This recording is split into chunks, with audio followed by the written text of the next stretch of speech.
Salvete, year threes and year fours. It's Tiberius and Philippus here. We're sorry that we had to end last term so abruptly. We had to end Latin Club so abruptly. Came as a surprise to everyone, but we thought it'd be a nice idea to bring you Virtual Latin Club. So this is week one of Virtual Latin Club. Special shout out to all the year threes and year fours that we've been teaching for the past two terms. We hope you guys are well, and we also welcome any new guys from Eton Wick Primary School. So it's called Latin Club, and we've mainly been teaching Latin language and looking at Roman mythology for the past two terms. But this term, we're looking to incorporate some Greek mythology into what we teach you guys. So we're really looking at classics as a whole, and we really hope you enjoy. I'm going to hand over to Philippus. Perfect. Thank you, Tiberius. So again, Tom and myself are delighted to be able to resume our weekly Latin sessions with you guys. And it's such a shame that we can't be there in person, but we're delighted to be able to do it virtually with you. Obviously, we hope that your families are well in these troubling times, but we hope that you'll enjoy these short 5 to 10 minute clips that we've put together through Zoom, which will incorporate a bit of video and, as Tom said, a bit of Latin language work, and moreover, we want you to enjoy the ancient world, everything about classics. So if you've got any ideas specifically about mythology and things that you'd like us to cover, do make sure to get your parents to tell us by email. Just send an email to our school, and we'll definitely try to incorporate your requests. So without further ado, I'll hand back to Tom, who will introduce our theme for discussion. Yeah, so for our first week, we know you guys really like the myth about Medusa. It's one of our favourites too, so we thought we were going to look at that in a bit more detail than we've looked at it before. And we've also created a worksheet and a word search for you guys to do in your spare time if you want to.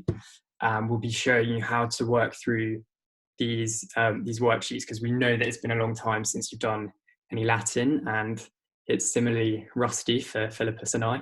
So we're gonna show you how to translate Latin, and hopefully work towards you guys doing it by yourself. So we're going to start with the myth about Medusa. Medusa was a gorgon, a terrible, scary monster with a snake for hair. So Perseus slayed Medusa, chopped off her head, but do we really know what happened before that? Fortunately, Philippus knows the story, and he is actually standing in his virtual toga in ancient Athens. So he's going to take us through what happened to Medusa, where she came from, and her family and her background. So over to you, Philippus. Thank you very much, Tiberius. So who was Medusa? Well, she had two sisters, Steno and Euryale, and then this talking about Greek mythology. Steno in Greek means kind of the one with strength, and Euryale is kind of the broad one. So these are formidable gorgons, and we call these sisters, these three sisters, Medusa, Steno, and Euryale, gorgons, because they all had snakes in their hair. Although we commonly attribute the snakes in the hair to a particular sister, Medusa. And Medusa was the only sister who was mortal, so she would die, as opposed to our other two sisters who would stay alive forever. Their father was Phorcys, and mother Keto. So you may not know these people. We don't know them very well, because they're such kind of niche people in the canon of Greek mythology. But what you should remember is that both of them are sea gods and sea goddesses. So they belong to the sea, and you'll see that the sea is quite an important topic for discussion in this myth. The Gorgons, so we're going to talk about Latin, but the word Gorgon comes from the Greek gorgos, which means terrible. So these are frightful sisters who all have snakes in their hair. And so the background to the myth that you are also acquainted with, with Perseus, it all starts with this pretty girl, Medusa. She thinks that she's the most beautiful girl in the whole world, because she has wonderful locks, wonderful hair, and she boasts quite a lot. So she's quite an overconfident young maiden, and she hasn't got married yet. So She has all these boasts. She thinks that she's the best in the world, and of course the gods get jealous. Athena, who is the goddess of wisdom, obviously the goddess of Athens. You can see Athens, bit of Athens behind my screen and Tiberius's screen. But Athena gets very jealous because Medusa is making all these bold claims that she's the most beautiful. And so she decides to, because Athena is the goddess of beauty, she decides to punish Medusa. And what she does, so we think, is Poseidon, who's the god of the sea, the Greek god of the sea, comes along and wants to have love with Medusa. So Poseidon's quite forceful with Medusa. And obviously Medusa's quite terrified because Poseidon's this big Greek god of the sea. So Medusa runs into the temple of Athena. It's the temple that you can see behind me. It's also the temple you can see in lights behind Tiberius. It's the smaller one, actually. So the main one is the Acropolis is the Parthenon on the Acropolis. But Athena has her own little temple, which is a smaller one. And so Medusa seeks refuge in this temple. And obviously she can't escape from Poseidon. And in the end, she's too weak, and Poseidon gets the better of her. And Athena punishes Medusa as opposed to punishing Poseidon, because Medusa was now is an unfaithful priestess to the goddess Athena. And this is where we get the story of Medusa having locks, having snakes instead of her beautiful hair as a punishment from Athena. So I'll now hand it over to Tiberius to talk about our main heroic character, Perseus. Yeah, so in lots of mythology, you have the hero slaying the monster. That's a very common story in mythology, and because Medusa now has this power as this monster to turn whoever looks at her face is going to turn to stone. She's obviously a dangerous and horrible monster who needs to be slain, and Perseus is the hero who comes along and slays Medusa. But Perseus can't do this by himself. He needs the help of a few of the gods and goddesses. But a little bit of background on Perseus: he's the son of Danae and Zeus, or Jupiter in Roman mythology. And so what happens is Perseus asks the gods for help to slay Medusa, and he receives from the gods. He receives. They are, Tiberius. Sorry. You remember which ones they are? Which gods? Yeah. So Perseus goes along to. He gets some winged sandals from Hermes. He gets a shield from Hephaestus. Is that right? And he gets invisibility from Athena, a helm of invisibility. So he has these three superpowers almost, because he can fly on these winged sandals. He has this extraordinarily strong shield that he uses to see the reflection of Medusa. So he never has to look at her directly, because otherwise he would turn to stone like anyone else who looked at her directly. And the helm of invisibility means that he can creep up on Medusa without her seeing him. So with these three powers, if you like, he is able to slay Medusa and bring peace and kill the monster. So yeah, I'm going to Philippus, what are the main themes and morals of this story, please? Sure. So we talked about the idea of a hero. So lots of heroes in the past have obviously tried to chop off the head of Medusa as a kind of way of proving that they are warriors and they are heroes in their own right. But only Perseus is the hero who comes out on top. He has lots of skill, so he's very, very cunning. He finds a way of outwitting Medusa. Otherwise, he's going to get turned into stone if he doesn't have a way of looking into his shield to see the reflection. So he's the best warrior of his kind. So that's one theme of heroism and of skill. There's another important theme I talked about in the background to the myth, and that's Medusa. Obviously, the reason that she got snakes in place of her hair is that she was very, very boastful. And what happens when you're too boastful is that the gods feel jealous. And it's interesting how the gods actually are personified. They're made to look very human. The gods have feelings just like we do. They get jealous when other people are making boasts. Obviously, no one punishes them, but the penalty to pay if you're a mortal, just like Medusa, who makes these bold statements, is something is going to come from above and going to hit you and going to punish you because of that. And we might also think about how just is it that Medusa got snakes in her hair. All she was doing, we might think, is making a boast.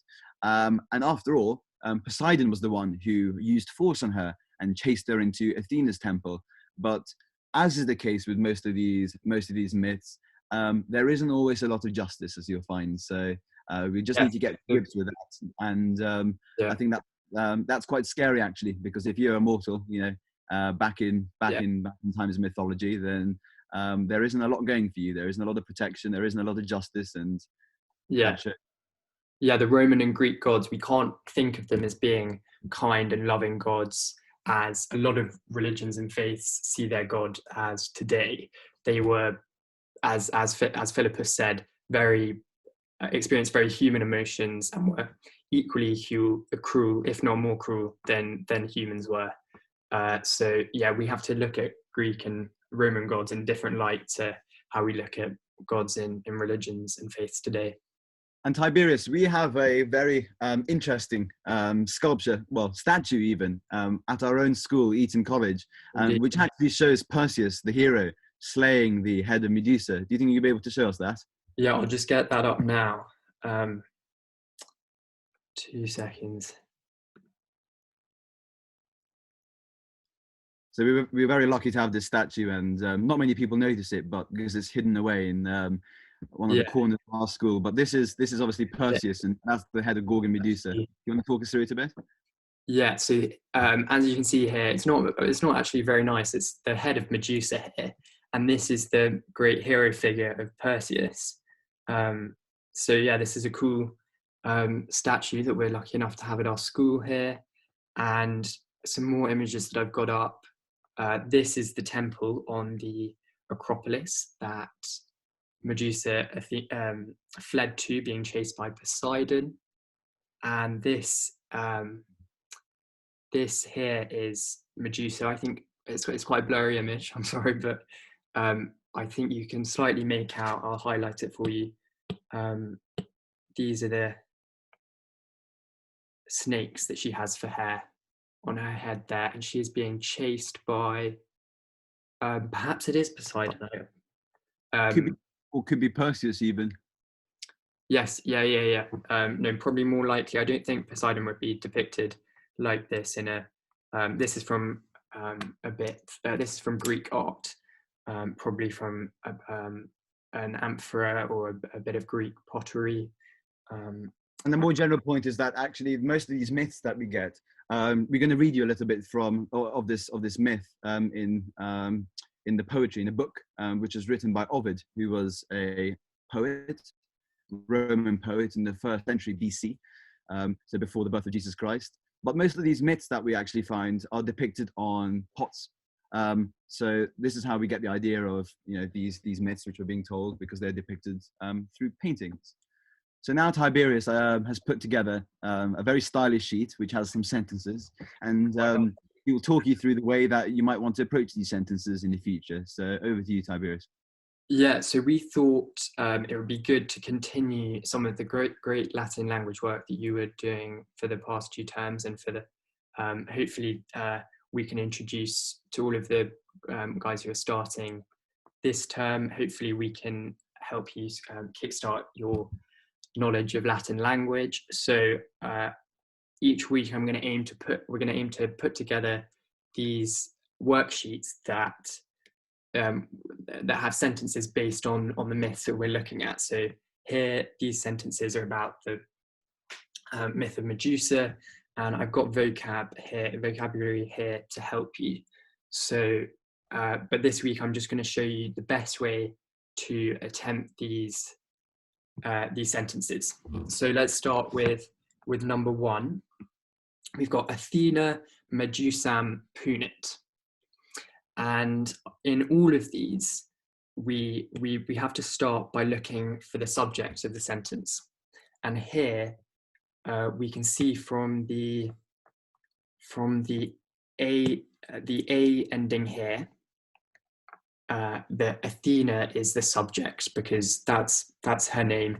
We can see this Medusa is actually Medusam here, and the M here, the AM ending here, signifies that that's the object of the sentence. And then all that's left is the main verb of the sentence, which can only be punit. So I'm just going to write above subject, object, and verb. And that's the traditional kind of way that we write sentences in Latin. We tend to put the verb at the end, and usually the subject will come at the beginning, as Tom is putting the sentences.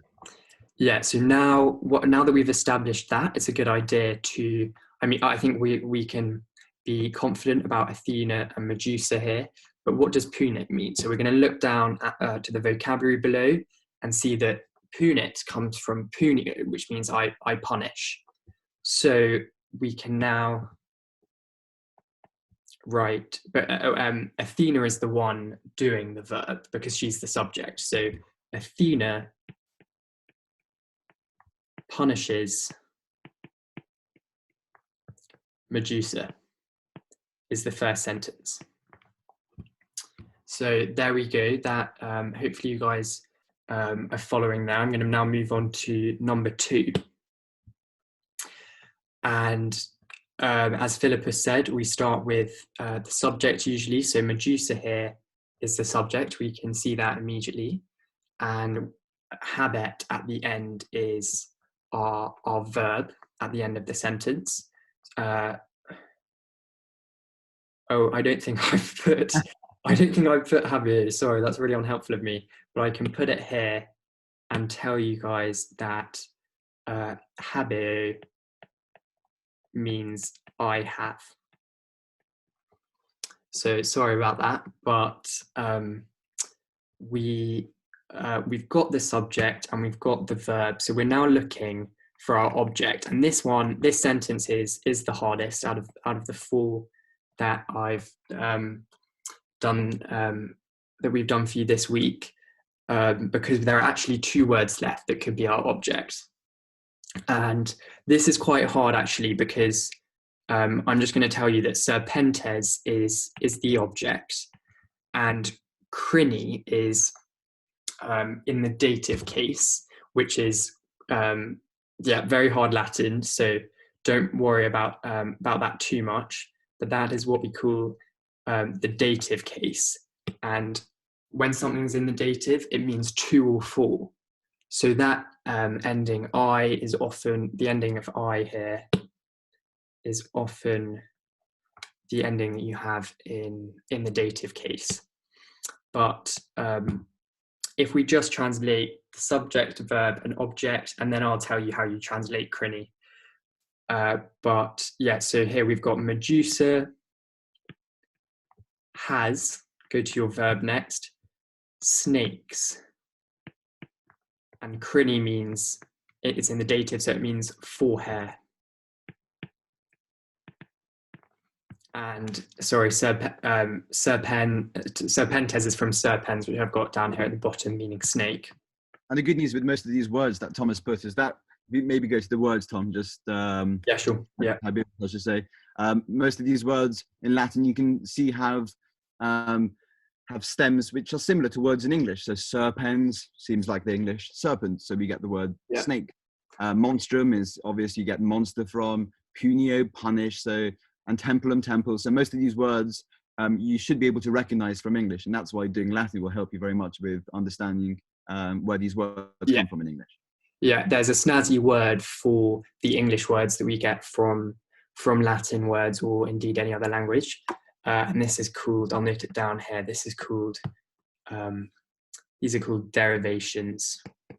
So you can impress your friends and family by saying that you know some Latin derivations.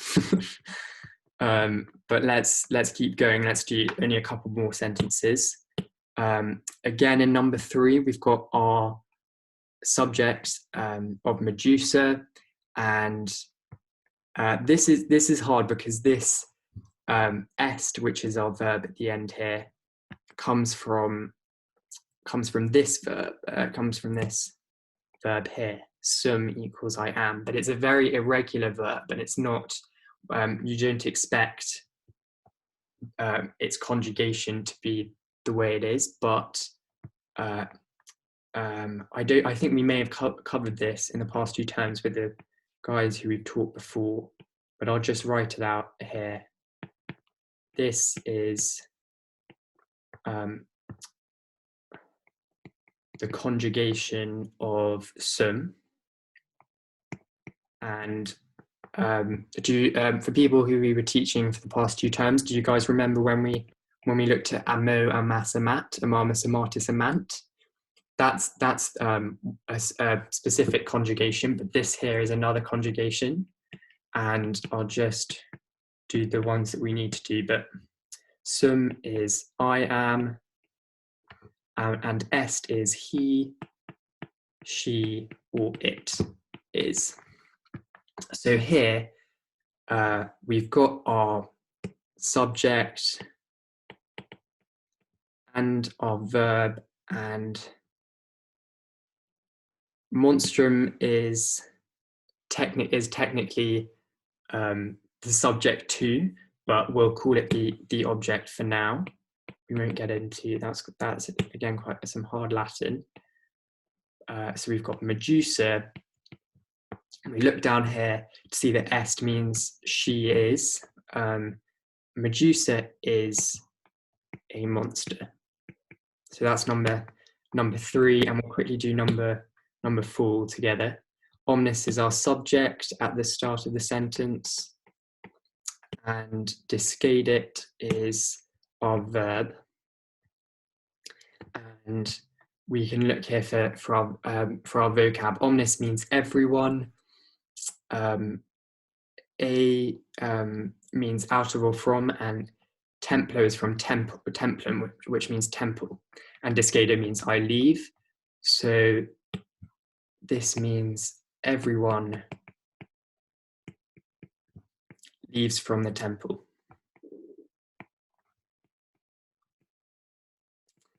And again, don't think too much about how the nouns finish, because if you get the sense of the sentence, you know what the verb is, what the object is, what the subject is, then you can piece it all together, and that's really the important thing, that you know how the sentence fits together rather than writing it into Latin. So exactly, and I'll put the answers for future worksheets. Got the answers down here at the bottom, so you can always check your work that you've done.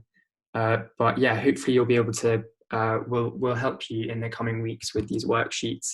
But hopefully you can start doing them yourselves and get used to translating, because you were getting really good at doing that at the end of last term.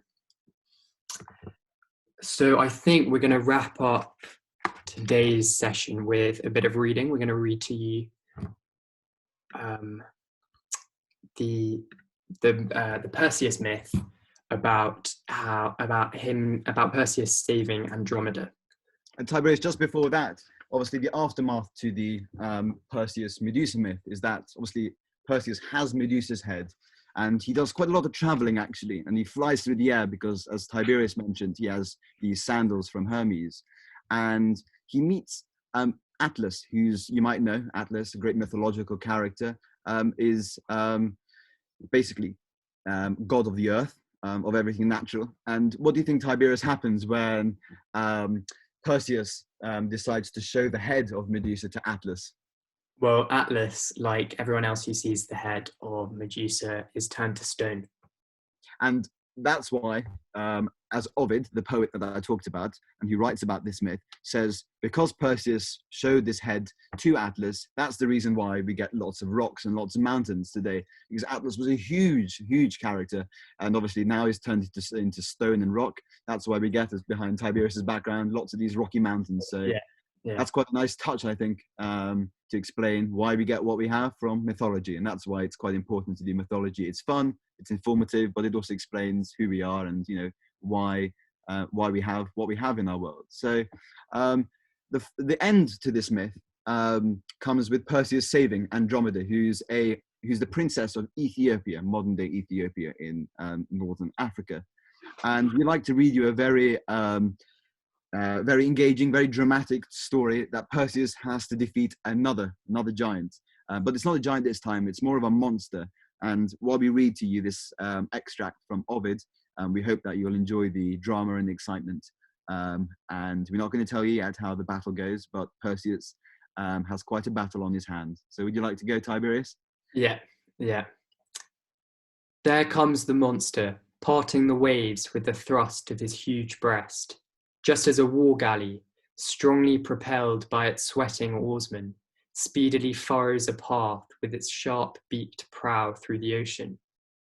Now it was steadily nearing the cliffs, as close as the range of a spinning bullet discharged through the air from a Balearic sling, when suddenly Perseus, pushing away from the earth with his sandals, soared aloft to the clouds. When the hero's shadow appeared on top of the water, the frightened monster fiercely attacked it. Imagine an eagle sighting a serpent, sunning its dark blue back in an empty field and swooping down on its prey from behind. To escape the poison discharged from the fangs, it greedily grips the scaly neck in its talons. So valiant Perseus swooped straight down through the air to stab the beast in the back. And through its right shoulder, he buried his sword blade up to the curved hilt. Roaring with pain and severely wounded, the monster reared itself high in the air, then plunged down into the waves, then turned like a savage but terrified boar when the dogs are baying around him, poised on his swift wings. Perseus eluded his ravening enemy's jaws and went for his weak points, hacking away with his hooked sword, now at its barnacled back, and then at its ribs, then again at the narrowest point of the tail, where it tapered into a fish. The monster spewed forth seawater mingled with crimson blood, drenching Perseus's sandals in spray and weighing them down. Not daring to trust his sodden wings any further, the man caught sight of a rock whose summit projects from a calm sea surface, but cannot be seen when the ocean is rough. So Perseus the valiant, bracing himself against this, gripping its top with his left hand, plunged his weapon again and again through the monster's vitals. The shouts of applause re-echoed along the shore and above in the halls of Olympus. Andromeda's mother, Cassiopeia, and Cepheus, her father, were both delighted. Perseus was hailed as their daughter's betrothed and proclaimed as the saviour and stay of the house. The princess, quickly released from her chains, came forward to greet him. Her danger had prompted his feat. She was now the reward for his courage. So that's a happy ending from the myth of Perseus, and Perseus now defeats the second monster. So he is ultimately crowned the best hero there is, and one of the best in Greek mythology. So that's it from our session. Thank you very much. And if you have any suggestions about what kind of myths that you'd like to see in the future, what kind of topics you'd like to have us discuss, we're thinking of doing something on warfare, something on the Olympic Games, something on Roman emperors, stuff like that. But if you have any particular ideas, do make sure to reach out to us through your parents. Yeah. Maybe Tiberius would like to close this edition. Yeah, and please do also have a go if you're interested in the word search that will be sent out with this recording, along with the worksheet. So yeah, we really hope you guys enjoyed week 1, and stay tuned for more. See you guys soon. Valete. Valete.